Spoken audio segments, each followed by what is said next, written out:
नवीन मशीनसोबत माझा पहिला दिवस कसा होता बघा. पहिल्यांदा म्हटलं आपल्याला मॅचिंग दोरा तर पाहिजे, तर त्यासाठी रिंगी भरायला पाहिजे. रिंगी भरायसाठी बघा हे असं सेटिंग होतं, तर यातून दोरा ओवून घ्यायचा, त्यानंतर रिंगीला लावायचा.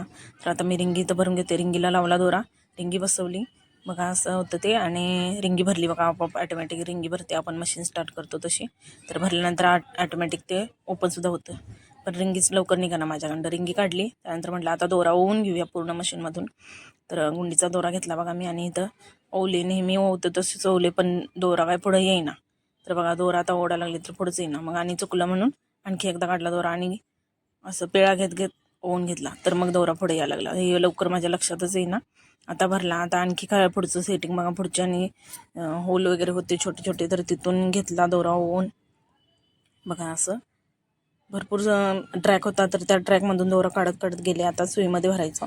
तर सुईमध्ये घालताना बघा इथं सुद्धा माझी 5-10 मिनटं गेली, लवकर येईना. फिंगर गार्ड होतं, तर त्यामुळे लवकर दोरा ओवताच येईना.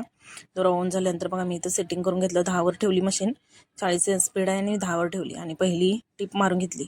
पण पहिली टिप मारताना इतकं मस्त वाटलं, एकदम स्मूथ मशीन पडते बघा, एकदम मस्त अशी. कशी वाटली बघा टिप, मस्त.